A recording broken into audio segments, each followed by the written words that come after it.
everybody, it's Jessie here, and I just wanted to bring this month's video to you. And this month I'm talking about worry and worries. Now, I know there were some people that really were disappointed when I had to cancel the show that was on this, and it was just because I hit a really tough week.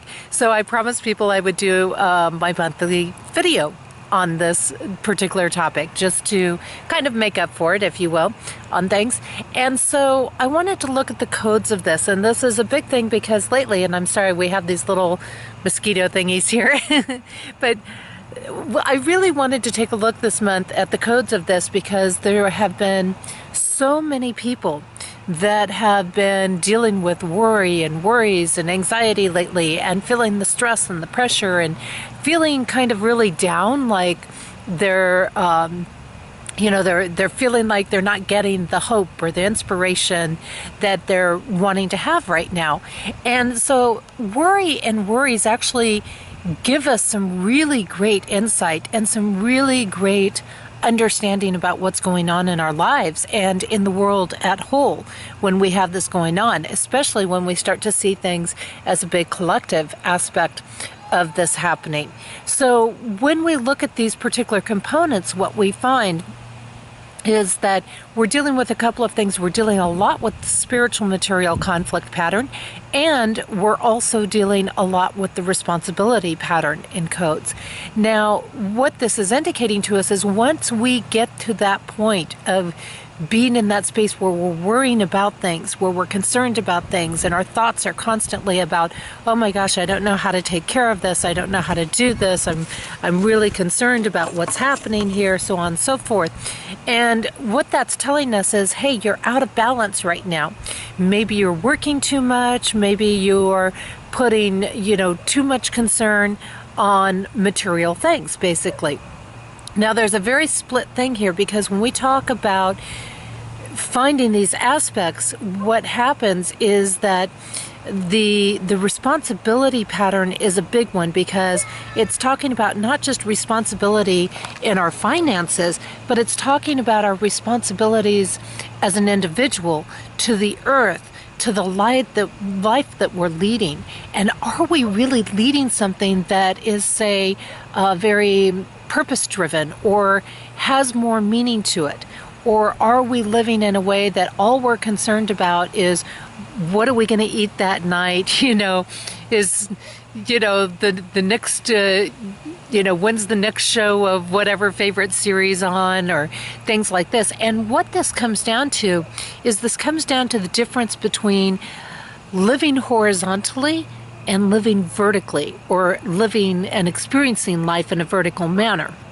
So when we look at these components, what's very interesting is it's telling us when worry comes up, we're too much in the material world and we've done a spiritual disconnect. And through that spiritual disconnect, what happens is we start to panic, we start to worry. And if we really think about what we're worrying about, it's always material things, right? We're not ever worried about the spiritual part of things, really. We're just concerned about, do I have enough money to pay my next bill? What's going to happen to the kids? How's this person doing? Things like that. What's my job going to do? What's the work up to? All these different material things. Do I have enough to get this new outfit? Whatever it is. And so when we're doing that, it's a great indication, again, that we're sitting out of balance. What we really need to do is take some of that spiritual time, right? Take that time for a yoga class, take that time to meditate, get out into nature like I'm doing right now, and to start to balance that.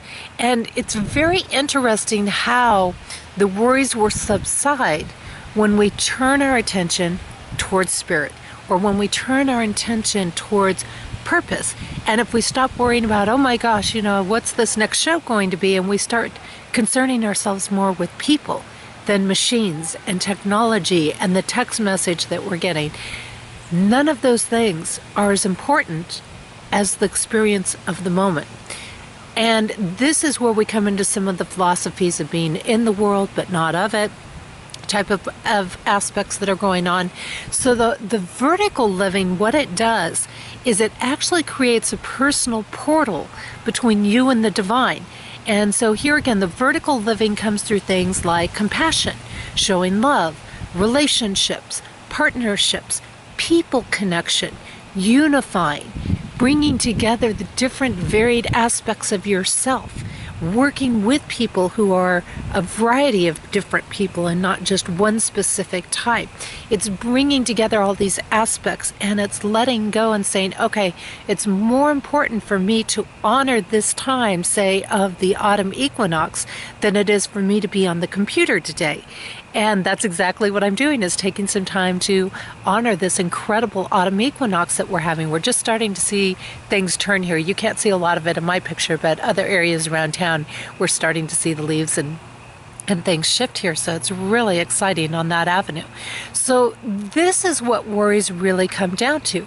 Now, when we live horizontally, okay, which is living very material world based, what we're doing is we're actually looking for something outside of ourselves to try to give us peace and harmony.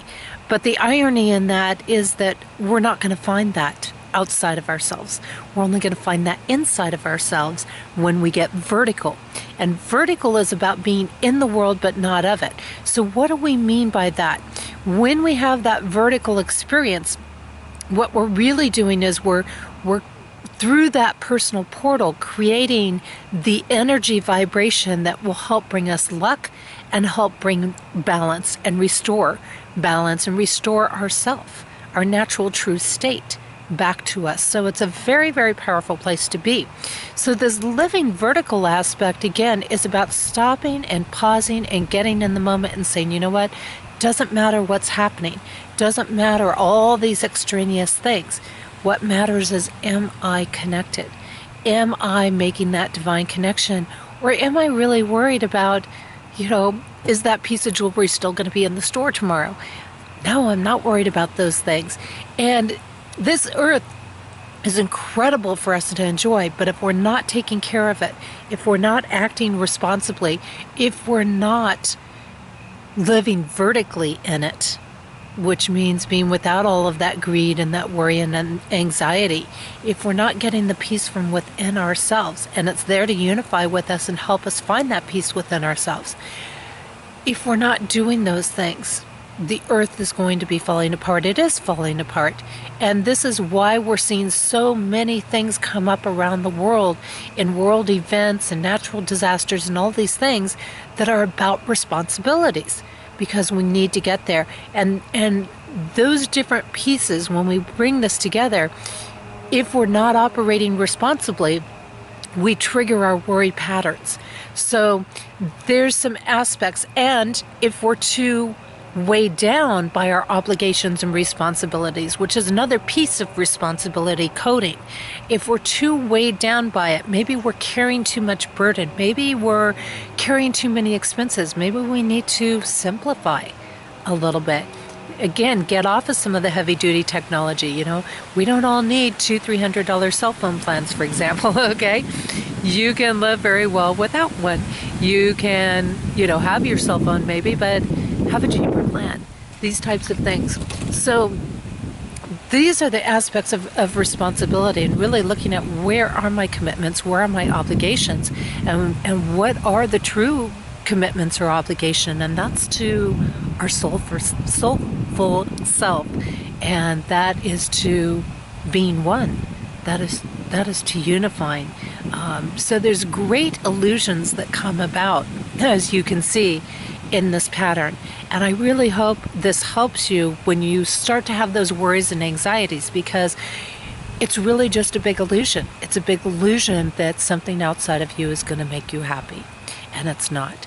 So stop, open your personal portal, get vertical, which is an incredible place to be, because when you're vertical, you see the most amazing blessings. Like I said, it literally opens up a personal portal of energy where you can be heard in the world, of exchange, of being able to voice your opinion, being able to stand in your independence, being your true free self. And that's an incredible and wonderful and powerful place to be. So I hope that you are living worry-free, and I hope that this has helped you understand a little bit more about what worries are about. And when it gets down to it, we really don't have anything to worry about because we're not taking the material world with us when we leave. It's not going to happen. So get back, get focused on you, and get into that heart space, and get into that compassion space, and say, where am I putting technology in the material world over people, over experiences? And then get back to those experiences. Take care, everybody. Have a really great month. I'll catch up with you next month. Bye-bye. And if you'd like to find out more about my work on codes and other aspects, you can do so through my website, www.compassioncodes.com. Have a great one.